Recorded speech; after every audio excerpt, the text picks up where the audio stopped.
ओम श्री शक्ति नमः। ओम श्री शक्ति नमः। ओम श्री शक्ति नमः। मत्स्य पुराण की विशेष विशिष्टता। इस पुराण के पाठ, श्रवण और दान का माहात्म्य। वर्मा जी कहते हैं, देवी सेठ, अब मैं आपको मत्स्य पुराण का परिचय देता हूँ, जिसमें वेद बेटा व्यास जी ने इस पोर्टल पर 60 कल्पों के वटान को संक्षेप करके कहा है। नरसिंह मुनि आरंभ करके 14,000 श्लोकों का मत्स्य पुराण कहा गया है। मनु और मत्स्य का सवाल, ब्रह्मांड का वर्णन, ब्रह्मा देवता और असुरों की उत्पत्ति, मरुद गण का प्रादुर्भाव, मदन द्वादशी लोकपाल पूजा, मनमंत्र वर्णन, राजा पृथु के राज्य का वर्णन, सूर्य और व्यावस्वत, मनु की उत्पत्ति, बुध संगम, पीटर वंश का वर्णन, सारकार, पीटर तीर प्रचार, सोम की उत्पत्ति, सोम वंश का गठन, राजा ययाति का चरित्र, कार्तवीर्य अर्जुन का चरित्र, सृष्टि वंश वर्णन, भृगु शाप, भगवान विष्णु का पृथ्वी पर 10 बार जन्म अवतार, पुरुवंश का कीर्तन, हुटांश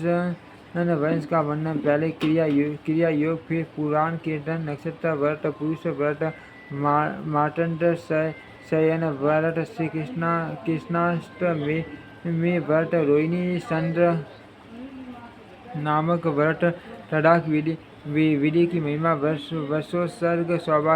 सौभाग्य शयन व्रत, अगस्त्य व्रत, अनंत तृतीय व्रत, रस कल्याणी व्रत, आनंद करी व्रत, सार सवट व्रत, उपार गाभिषेक, गणन स्नान विधि, सप्तमी शयन व्रत, भीम द्वादशी, दशी अनग शयन व्रत, अशून्य शयन व्रत, अंगार व्रत, सप्तमी में सप्त का व्रत, विश्व का द्वादशी व्रत, 10 प्रकार का मेरु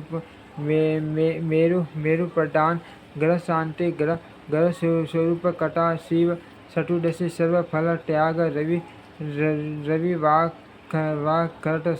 संक्रांति स्नान विभूति, द्वादशी व्रत, षष्ठी व्रत, महात्म्य, स्नान विधि का वर्णन, प्रयाग का महात्म्य, द्वीप और लोगों का वर्णन, अंतरिक्ष में गमन, ध्रुव की महिमा, देवेश्वरों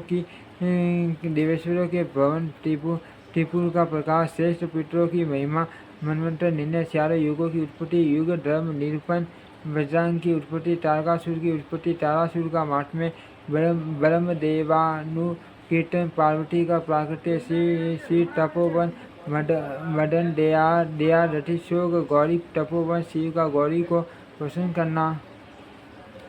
पार्वती तथा ऋषियों का सवाल, पार्वती विवाह, मंगल कुमार, कार्तिकेय का जन्म, कुमार की विजय, तारकासुर का भयंकर वर, नरसिंह भगवान की कथा, ब्रह्मा जी की सृष्टि, अनकासुर का वर, वाराणसी महात्म्य, नर्मदा महात्म्य, पर्वत गणना, पीटर गाटा का कीर्तन,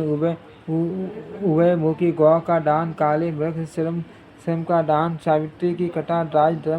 राजधर्म का वर्णन, नाना प्रकार के उत्पातों का कथन,